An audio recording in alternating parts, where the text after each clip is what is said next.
Good morning, students. So today we are going to discuss about the first order reaction in different forms. यानी कि जो हमने first order reaction जो पिछले video में जो हमने पढ़ा था उसे हम डिफरेंट फॉर्म्स में पढ़ेंगे। हम किस तरीके से उस कंडीशन में जहां पर हमारे पास जो सॉल्वेंट है वो एक्सेस में होता है तो उस कंडीशन में फर्स्ट ऑर्डर किस तरीके से मॉडिफाइड हो जाता है। तो इस तरीके से कुछ फॉर्म्स पढ़ेंगे इसके फर्स्ट ऑर्डर रिएक्शन की, तो उन्हें देख लेते हैं। तो जैसे यहां पर हमने जो पिछले वीडियो में पढ़ा था K equal to 2.303 by T, ये इस तरीके से हमारे पास आया था, ठीक है।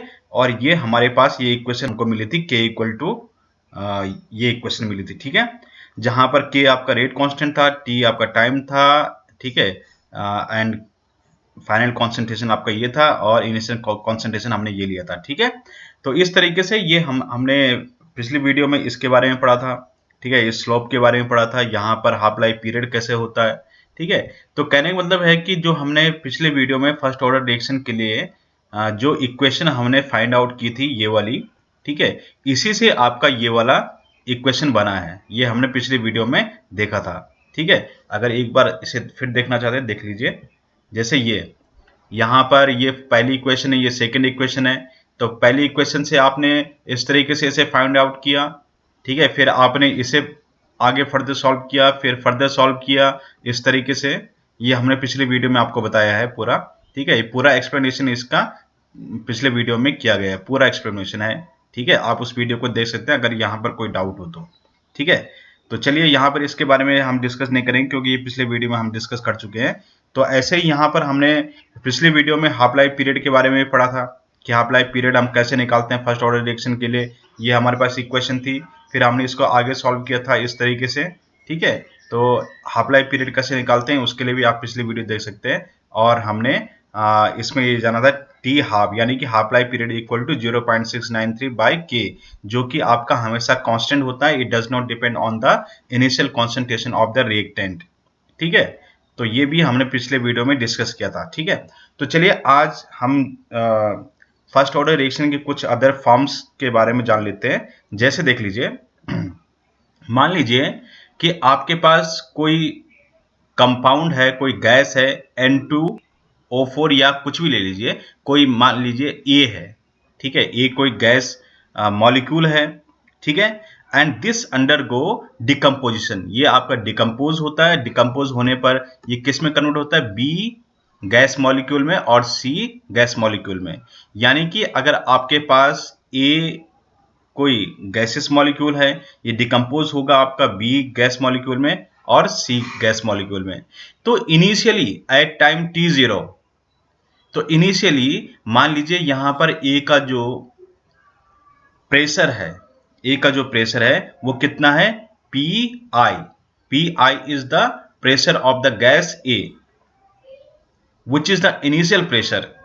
यानी कि हम ये कह सकते हैं कि यहां पर जो इनिशियल कंडीशन में जो हमारे पास रिएक्टेंट है उसका प्रेशर है PI एटमॉस्फेरिक प्रेशर ATM, ठीक है। अब यहां पर आपने ये रिएक्शन करवाई, इस रिएक्शन जब ये रिएक्शन होगी तो उस कंडीशन में देखिए, उस कंडीशन में यानी कि एट टाइम T, कोई पर्टिकुलर टाइम है, आप 20 मान लीजिए, 30 मान लीजिए, कुछ भी, ठीक है। At that particular time definitely some amount of A gas molecules, okay, will convert into B and C। मान लीजिए यहां पर A सबस्टांस में से X प्रेशर आपका कम हो जाता है, क्योंकि X प्रेशर कम इसलिए होता है क्योंकि वो आपका B और C में कन्वर्ट हो जाता है। कुछ A B और C में कन्वर्ट होने से डेफिनेटली A का अमाउंट कम होगा, और जब A का अमाउंट कम हो जाएगा तो इसका प्रेशर भी कम हो जाएगा। जो आपके पास किस में कन्वर्ट हो जाएगा? जो B और C में कन्वर्ट होने के कारण, ठीक है, B और C भी गैसेस है, तो डेफिनेटली इनके फॉर्मेशन से, जो B और C के फॉर्मेशन से डेफिनेटली इनका पार्शियल प्रेशर भी कुछ ना कुछ होगा। तो यहां से आपका X प्रेशर अगर कम होता है तो यहां पर B और C का X pressure for the each gas B and C will increase, जो पहले आपका 0 था, ठीक है। तो कहने का मतलब है, क्योंकि देखिए जो टोटल प्रेशर होता है ठीक है, आप जानते हैं Dalton's law of partial pressure, total pressure is the sum of partial pressure of the each gas. जैसे यहां पर हम बात कर रहे हैं तो P A plus P B plus P C, ये आपके पास टोटल प्रेशर हम इस तरीके से निकालते हैं। पिछले साल आपने पढ़ा है Dalton's law of partial pressure में, ठीक है, गैसेस स्टेट वाले चैप्टर में। तो हमने देखा था किस तरीके से sum of the partial pressure of each gas equals the total pressure, ठीक है, सभी का कंट्रीब्यूशन होता है टोटल प्रेशर में। इसी तरीके से यहां पर अगर हम आगे इसे देखते हैं, वेयर पी आई लिखा है इसमें इनिशियल प्रेशर, पी आई आपका इनिशियल प्रेशर है, ठीक है। जो हम कहना चाहें तो ये पूरा जो हमारे पास सिस्टम है जिसमें इनिशियली जो आपके पास टोटल प्रेशर था वो पी आई है, ठीक है, जिसमें सिर्फ किसका कंट्रीब्यूशन है, सिर्फ ए का कंट्रीब्यूशन है, क्योंकि बी और सी तो आपका इनिशियली बनेगा ही नहीं, ठीक है। तो इस तरीके से इनिशियल प्रेशर हुआ। अब यहां पर एट टाइम टी, जब टी टाइम आपका पहुंचा तो टी टाइम पर आपका टोटल प्रेशर कितना है, टी टाइम पर टोटल प्रेशर कितना होगा, definitely sum of the pressure of A, sum of pressure of B and sum of pressure of X, जो हमारा P at time T equal to P A plus P B plus P C, यानी कि partial pressure of A, partial pressure of B, partial pressure of C, इनका जो sum total होगा वो आपका total pressure निकलेगा। तो हमने इसको इस तरीके से आगे सॉल्व किया, ठीक है। एट टाइम टी ए का प्रेशर कितना है, ये आपका पी आई माइनस एक्स, ये आप देख रहे हैं यहाँ पर, ठीक है, ये लिखा है यहाँ पर, ठीक है, इस तरीके से। और बी का प्रेशर कितना है, बी का प्रेशर है यहाँ पर एक्स, सी का प्रेशर कितना है एक्स, ठीक है। इस तरीके से यहाँ पर जब हम इसको सॉल्व करते हैं तो सॉल्व करने पर हमारा क्या आता है, सॉल्व करने पर हमारे पास आ जाएगा पी आई प्लस एक्स, इस तरीके से आपके पास ये आ जाता है टोटल, ठीक है। तो अब इसे आगे हम सॉल्व करते हैं तो x इक्वल टू, क्योंकि P total pressure at time t equal to P I plus X आपका आ चुका है, ठीक है। इसको आगे सॉल्व करने पर तो x इक्वल टू कितना आ जाएगा, total pressure at time t minus initial pressure. तो ये आपके पास x के लिए एक इक्वेशन बन जाती है। अब हमारे पास क्या है, ये जो आपके पास P I minus X, this is equal to P A, ठीक है। इसका मतलब ये हुआ कि जब हमारे पास एट टाइम टी ए का प्रेशर कितना है, तो एट टाइम टी ए का प्रेशर है आपका पी ए, ठीक है, ये हमने मान लिया। तो पी ए इक्वल टू क्या हो जाएगा, पी ए इक्वल टू होगा पी आई माइनस एक्स, तो आपने लिख दिया इसको पी आई माइनस एक्स, ठीक है। तो ये आपका हो गया पी आई माइनस, अब x की जगह पर आपका क्या है, x की जगह पर आपने इस इक्वेशन को निकाला था, तो इस इक्वेशन को यहां पर इसमें पुट कर देंगे आप, x की वैल्यू में पुट कर देंगे, तो ये आपका आ जाएगा P I minus P T, ठीक है, ब्रैकेट में आ जाएगा माइनस पी आई। इस तरीके से आगे सॉल्व करेंगे इसको तो पी ए इक्वल टू आ जाएगा 2 P I minus P T. तो ये आपके पास इक्वेशन आ गया।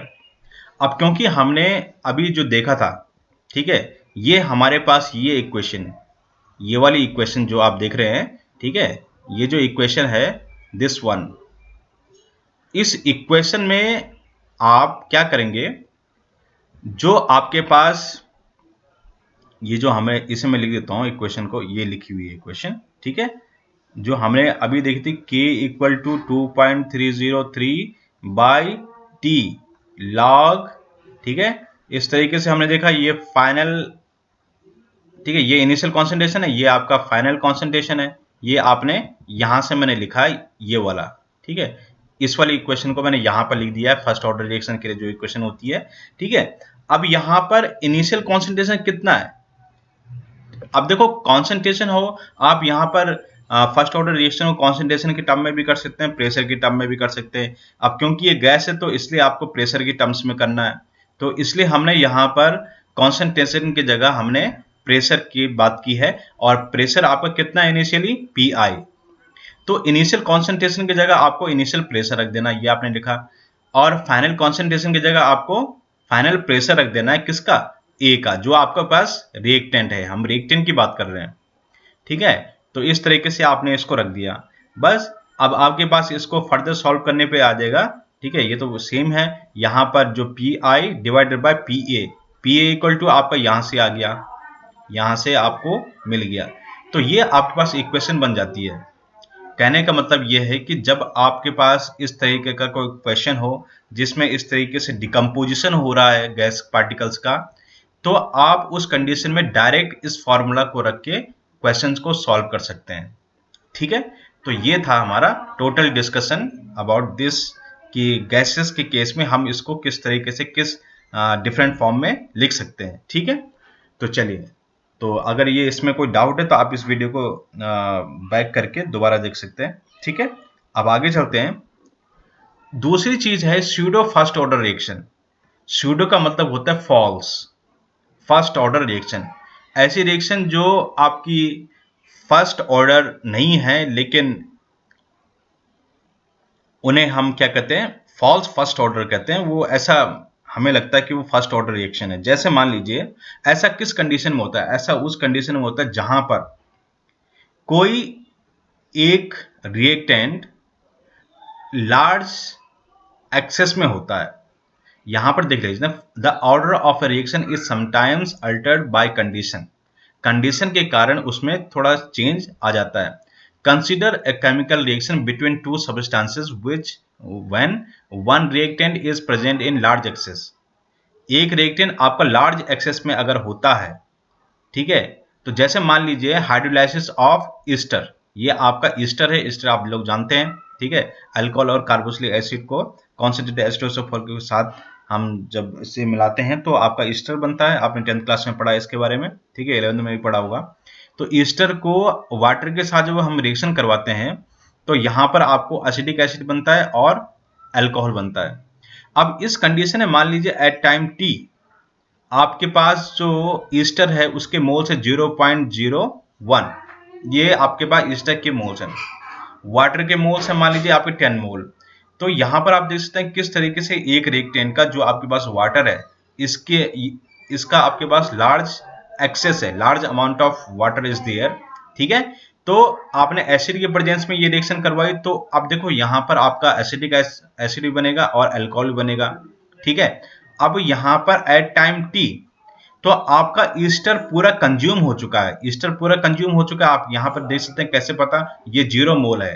तो 0 मोल अगर आपके पास ईस्टर है तो इसका मतलब यहां पर ये ईस्टर आपका पूरी तरीके से कंज्यूम हो चुका है। एट द सेम टाइम जो वाटर है, वाटर कितना यूज होगा, वाटर डेफिनेटली उतना ही यूज होगा जितना ईस्टर आपका यूज हुआ है। तो यहां पर आप देख सकते हैं किस तरीके से 10 में से आप 0.01 अगर सब्सट्रैक्ट करते हैं, माइनस करते हैं, तो आपके पास 9.9 मोल आपके पास वाटर बचता है। So you can see here there is no large effect on the amount of the water. तो लार्ज इफेक्ट नहीं पड़ा है इसमें। तो अब आगे चलते हैं। इसी तरीके से अब यहाँ पर जो एसिटिक एसिड है और अल्कोहल है, ये कितना बनेगा, ये उतना ही बनेगा जितना आपके पास ईस्टर है, ठीक है। तो ईस्टर आपके पास 0.01 था, पूरा कंज्यूम हो चुका है। ये आपके पास 0.01 एसिडिक एसिड 0.01 अल्कोहल में कन्वर्ट हो चुका है। अब आगे बात करते हैं यहाँ पर, the concentration of water does not gate Altered. Water का कॉन्सेंट्रेशन अल्टर नहीं होता है, बहुत ज्यादा अल्टर होता तो है लेकिन इतना ज्यादा नहीं होता है कि यहाँ पर ये चेंज सिग्निफिकेंट हो, ठीक है। तो यहाँ पर इस चेंज को हम नेग्लिजिबल समझ के हम क्या करते हैं आगे, रेट, ये हमने के डैश रेट कांस्टेंट माना है, ठीक है, एसिडिक एसिड, और ये आपका वाटर। अब क्योंकि वाटर का कॉन्सेंट्रेशन वैसे भी कांस्टेंट होता है, क्योंकि water for the pure water you know the concentration is always constant. हमने आपको पिछली क्लास में आपको बताया था कि प्योर लिक्विड के केस में, प्योर सॉलिड के केस में कॉन्सेंट्रेशन आपका हमेशा कांस्टेंट होता है। तो ठीक है, तो ये आपको हमने बताया था, यूनिटी हम कंसीडर करते हैं, इस तरीके से बताया था आपको। तो बस इसलिए हम क्या, the term H2 can be taken as constant, the equation thus becomes. अब देखो यहां पर क्या कर दिया आपने, जो आपके पास K dash and concentration of water, इससे आपने एक नया कांस्टेंट बना लिया K, ठीक है। अब and the reaction behaves as first order. तो बस अब आपके पास क्या हो गया, आपके पास ये हो जाता है rate equal to K and concentration of the ester. बस ये इसके रेस्पेक्ट में फर्स्ट ऑर्डर है, ठीक है। तो अब यहां पर वाटर इसी में आपने इंक्लूड कर दिया है वाटर का कॉन्सेंट्रेशन, क्योंकि वो कांस्टेंट है।